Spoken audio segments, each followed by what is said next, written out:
6000 kilo heroine आई तो उस पर वो चुप हो गए, उसको पाला मार गया, क्योंकि उसमें नाम आ रहे थे अडानी जी का। नशे का कैंसर जो है मोदी सरकार के राज में अडानी अंबानी के एयरपोर्ट की वजह से आप देखेंगे पूरे हिंदुस्तान में कोड़ बनकर निकल रहा है। तो दो दो पुड़िया वाले लोगों को पकड़कर जो 10 है ग्राम 5 ग्राम में हमारी जो एनसीबी है वो बड़ी शेर बनती है। अगर इनको अपने माँ बहन बेटी के खिलाफ भी कुछ बोलना पड़े और लेकिन उससे अडानी अंबानी का हित होता हो, मोदी जी का भला होता हो, अमित शाह जी का कोई फायदा होता हो, तो ये अपने माँ बहन बेटे को भी जो है पूरी तरह से कुर्बान कर देंगे। कहते हैं कि हम देश को जो है देवताओं का देश बनाना चाहते हैं, लेकिन इन्होंने देश को जो है ऐसे लोगों का देश बना दिया है जो गंदी फिल्में देखते हैं। तो वहाँ का चीफ मिनिस्टर बदला है, उसके बदलने के पीछे भी अगर उसकी जांच करेंगे तो पता चलेगा 3000 किलो हीरोइन का मामला है। दोस्तों आदाब अर्ज़ है, मैं अनीस अहमद खान हिंद वॉइस से आपसे मुखातिब है। मेरे साथ रविंदर कुमार जी। रविंदर कुमार जी, आपका बहुत बहुत खैर मकदम स्वागत है। आपसे पूछना चाहता हूँ भारत की राजनीति के बारे में। यहाँ कोई घटना होती है उससे बड़ी घटना क्रिएट की जाती है जी, जिससे वो छोटी घटना दब जाए या अखबारों से ख़त्म हो जाए। पिछले दिनों शाहरुख खान का एक इकलौता पुत्र जो गिरफ्तार हुआ 10 ग्राम चरस में जी, ड्रग रखे हुए थे, 10 ग्राम उसमें गिरफ्तार हुआ। अखबार उसमें रंग में पड़े हुए थे। ऐसा लग रहा था कि वही एक ऐसा लड़का गिरफ्तार हुआ जिसका बाप है, बाकी किसी का बाप है ही नहीं। शाहरुख खान।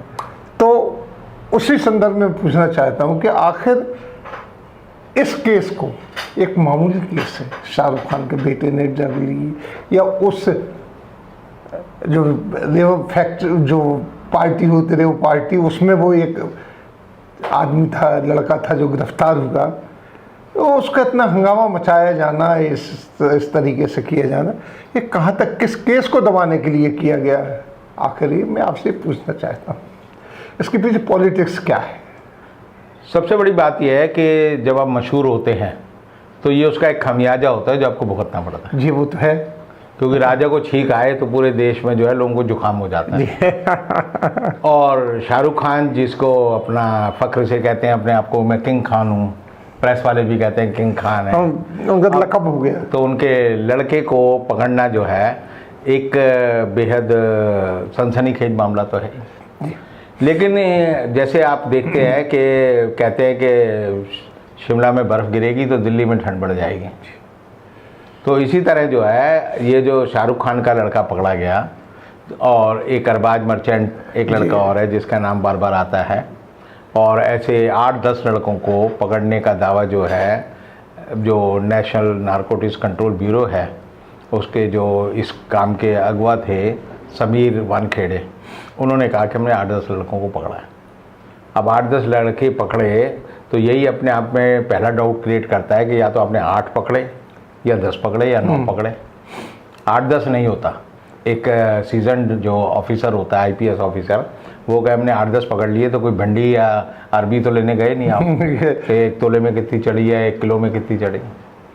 अब इस मामले की जो शुरुआत है वो अगर आप देखें तो दरअसल हीरोइन जो है एक खतरनाक ड्रग है जी, और अफ़गानिस्तान का सारा ढांचा उसके अर्थव्यवस्था उस पर टिकी हुई है। और खबर आई अचानक एक दिन के अडानी के एयरपोर्ट पे, मुंद्रा एयरपोर्ट पर 3000 किलो हेरोइन पकड़ी गई, और वो इसलिए नहीं पकड़ी गई कि किसी विजिलेंट ऑफिसर ने पकड़ी। वो ये हुआ कि डीआरआई के लोग जो है एक बोट का पीछा कर रहे थे और उसमें उन्होंने लोगों को पकड़ा, और लोगों को पकड़ा, जब उनको पीटा या उनसे पूछताछ की तो उन्होंने कहा कि 3000 किलो हीरोइन जो है अडानी पोर्ट पर मुंद्रा के यहाँ आ चुकी है। डीआरआई ने उसकी जांच की, और डीआरआई ने जांच की तो पता चला कि जिस कंपनी ने मंगाया है वो हैदराबाद बेस्ड कंपनी है, और उसने 3000 किलो इस साल में पहले भी मंगाई हुई, तो 6000 किलो हो गई। अब जब भी पुलिस जो है या कोई भी नारकोटिक्स कंट्रोल ब्यूरो जब अफीम बात में पूछूं, मेरे डाउट है, मुद्रा है ना कंपनी का, तो मुद्रा तो एक अडानी की कंपनी का मुंद्रा, ये मुंद्रा एयरपोर्ट, अच्छा, मुंद्रा पोर्ट है। हाँ, मुंद्रा पोर्ट है, तो मुंद्रा पोर्ट जो है अडानी का पहला पोर्ट है। हाँ। अब जो है उस पर 6000 किलो जब पकड़ी गई, तो जब भी ये नारकोटिक्स कंट्रोल ब्यूरो या पुलिस जब उसकी कीमत बताती है तो हिंदुस्तान की कीमत भी बताते हैं, अंतर्राष्ट्रीय बाजार की अंतर्राष्ट्रीय बताते आएगा जी 250 करोड़ की हीरोइन पकड़ी गई। तो इस समय हीरोइन का जो दाम है अंतर्राष्ट्रीय मार्केट में वो 10 करोड़ है, 10 करोड़ रुपए किलो। तो अगर आप देखें 6000 किलो पकड़ी गई अभी तक ये आई हिंदुस्तान में, तो उसके मतलब होगा उसकी कीमत हो गई 60,000 करोड़ रुपए। अब 60,000 करोड़ रुपए एक ऐसी बात है जो किसी को पचती नहीं है, लेकिन भारत सरकार ने इस बारे में कोई आधिकारिक रूप से नहीं दिया। और नारकोटिक्स कंट्रोल ब्यूरो तो आप देखोगे कि 15 ग्राम चरस मिली तो उसने जो है एक लड़की को बंद कर दिया। और सुशांत सिंह राजपूत में जो है पूरी भारत सरकार, उसमें सीबीआई भी है, उसमें ईडी भी है, उसमें एनसीबी भी है, वो एक कहानी के पीछे चल रहे थे कि हम इस केस में जो उद्धव ठाकरे का बेटा है आदित्य ठाकरे, किसी तरीके से उसको जो है ये शामिल करें कि वो एक हत्या का जिम्मेदार है, ये सुशांत सिंह राजपूत की, और उसने जो है एक लड़की दमानी थी उसका जो है रेप किया और उसको ऊपर से फेंक दिया। और ये खबर इन्होंने व्हाट्सएप पे और फेसबुक पे इतनी कॉन्फिडेंटली चलाई कि मेरे परिचित लोगों ने भी मुझे कहा कि आप नहीं जानते, आदित्य ठाकरे ने पहले लड़की का रेप किया पार्टी में, फिर उसे मंजिल से ऊपर से फेंक दिया।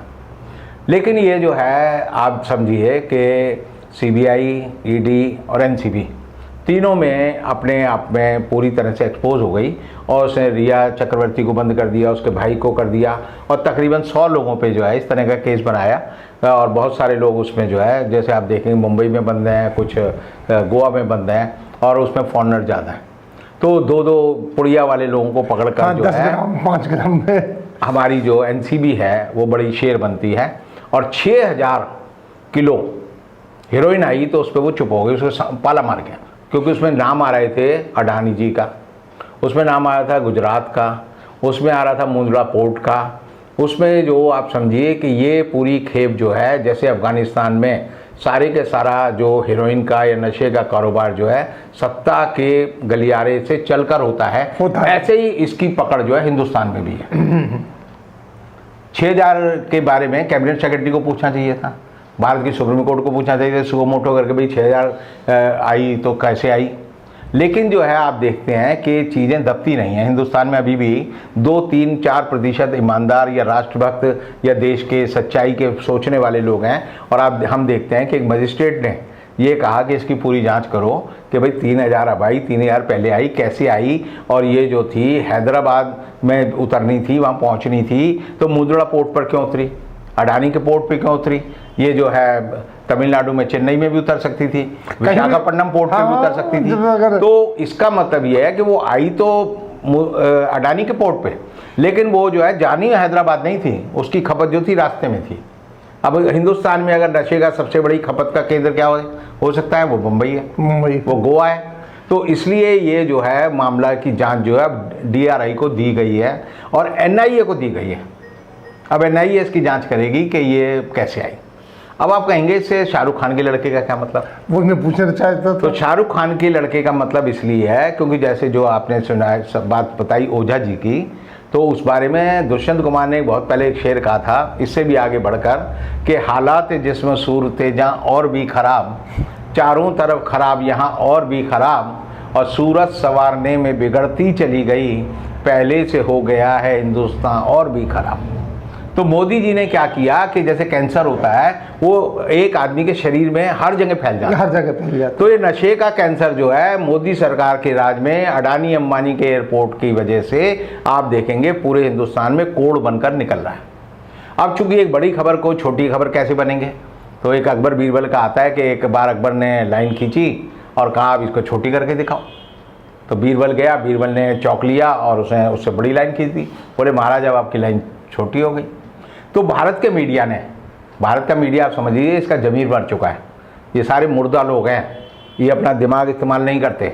अगर इनको अपने माँ बहन बेटी के खिलाफ भी कुछ बोलना पड़े और लेकिन उससे अडानी अंबानी का हित होता हो, मोदी जी का भला होता हो, अमित शाह जी का कोई फ़ायदा होता हो, तो ये अपने माँ बहन बेटे को भी जो है पूरी तरह से कुर्बान कर देंगे। ये ऐसे जो है बिकाऊ लोग हैं।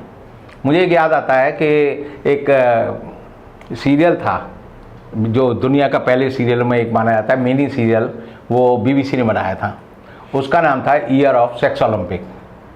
ये 69 में बना था और उसमें उसने दिखाया था कि किसी देश में, एक देश बनाते हैं, टापू पे लोग होते हैं और वो दिखाते हैं कि गवर्नमेंट और मीडिया पर जो है कुछ सोसाइटी के लोगों का, 2-4 लोगों का कंट्रोल हो गया। तो वो क्या करते हैं, गरीब को, जो इतने गरीब लोग होते हैं, असहाय लोग होते हैं, उनको वो कहते हैं कि ओबीडेंट कैसे रहेंगे, कैसे हमारे हुक्म मानेंगे। तो वो वहाँ पर टीवी लगाते हैं और टीवी लगाकर उसमें जो है कंपलसरी उन वो यानी 4 दीवार है तो 4 दीवार पे पोर्नोग्राफी चल रही होती है, गंदी फिल्में चल रही होती हैं कि सारे समय वो गंदी फिल्में देखते रहें और उनका दिमाग उससे बाहर ना जाए और जो हुक्म मिले उसको पालन करें। तो भारत के मीडिया ने भी भारत की सोसाइटी को, भारत की मोदी सरकार ने भारत के लोगों को सेक्सुअल पोर्नोग्राफी का एक जो है आइलैंड बना दिया। वो इसे बना दिया है कि आप 3 चीज़ों में ही बात होती है हिंदुस्तान में, या तो जुआ खेल लो, या नशा कर लो, या पोर्नोग्राफी देख लो। ये जितने भी मोबाइल हैं, जितने बच्चों के हाथ में होते हैं, वो मोबाइल में पोर्नोग्राफी देखते मिलेंगे। किसी भी बड़े से बड़े आदमी के आप अगर इसके मोबाइल को छीन लें या उसको जब्त कर लें तो उसमें 8, 10, 15, 20 पोर्नोग्राफी मिलेगी। और वो मोदी सरकार की सफलता है। कहते हैं कि हम देश को जो है देवताओं का देश बनाना चाहते हैं, लेकिन इन्होंने देश को जो है ऐसे लोगों का देश बना दिया है जो गंदी फिल्में देखते हैं। अब इसमें आता है जिक्र के भाई शाहरुख खान का लड़का कहाँ से फंस गया। तो बड़ी खबर को छिपाने के लिए, बड़ी छोटी लाइन को यानी उसको बड़ी लाइन खींचने के लिए इन्होंने, एनसीबी ने क्या किया, एक षड्यंत्र किया।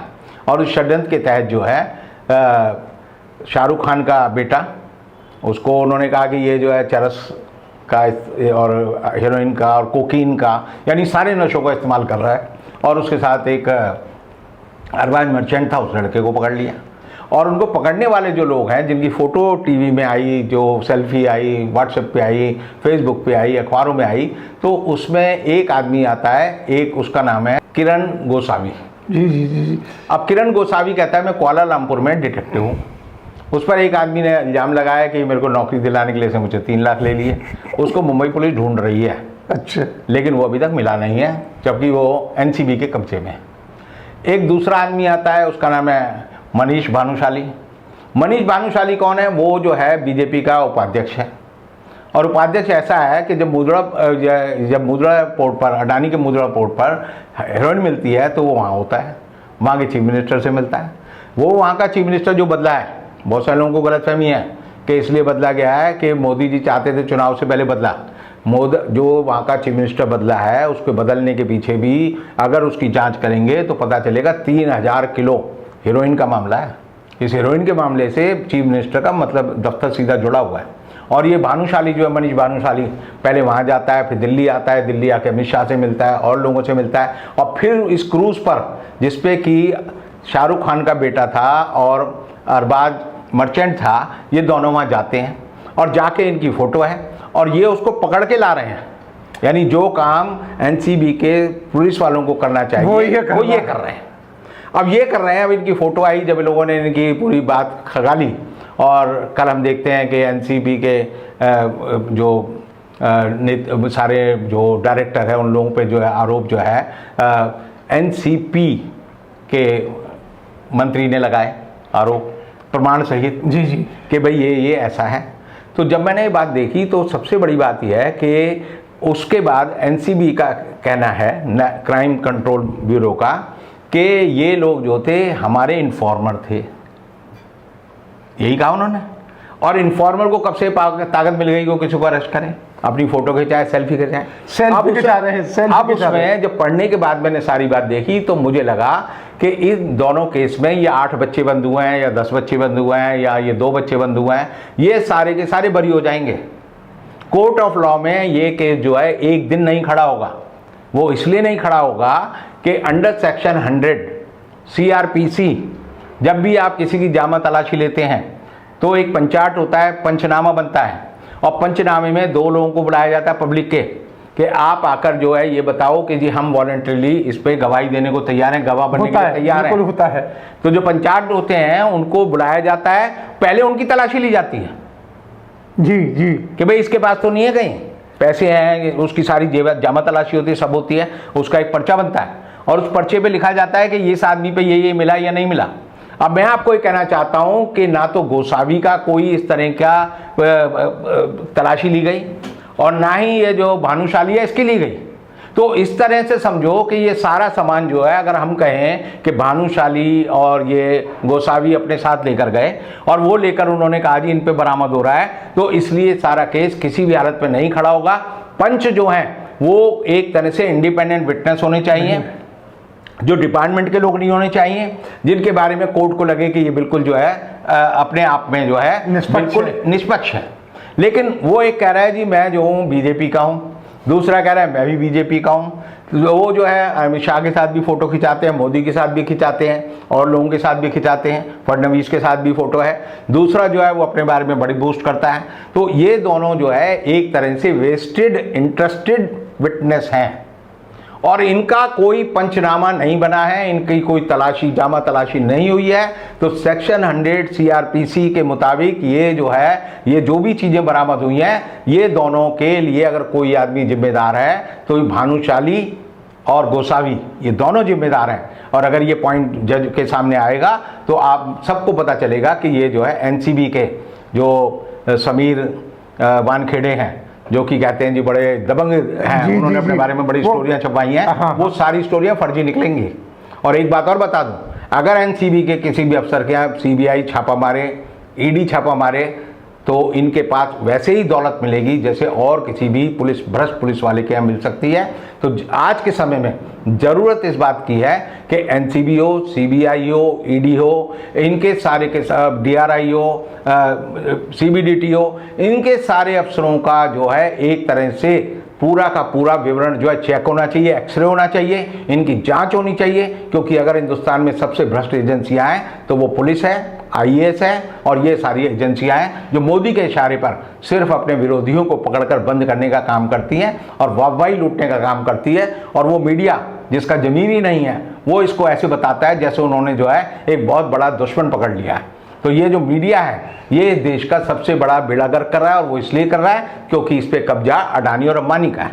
फिर वही बात आ जाती है कि अडानी का कब्जा मोदी पे है, अडानी का कब्जा भारत सरकार पे है, अडानी का कब्जा ईसीबी पे है, एनसीबी पे है, उसका कब्जा जो है सीबीआई पे है, उसका कब्जा ईडी पे है, उसका कब्जा जो है बीजेपी पे है, उसका कब्जा मीडिया पे है, सारे चैनलों पे है, अखबारों पे है। तो इसलिए देश के लिए अगर सबसे बड़ा खतरा कोई आज के दिन कोई आदमी है तो वो अडानी और अंबानी हैं और यही देश को एक तरह से अब मैं कहूँगा दीमक की तरह खा रहे हैं। बहुत बहुत शुक्रिया, बहुत बहुत शुक्रिया कि अपने नया पहलू देखा कि शाहरुख ठीक है चरस पीना या नशा करना एक बुरी चीज़ है, वो कर रहा था, लेकिन उसको जितना हाइप दिया जा रहा है वो किस लिए दिया जा रहा है वो अंदर की बात रविंदर कुमार जी ने बताई। बहुत बहुत शुक्रिया रविंदर कुमार जी। अगले में फिर मुलाकात होगी रविंदर कुमार जी के साथ, तब तक के लिए दीजिए हमें इजाज़त।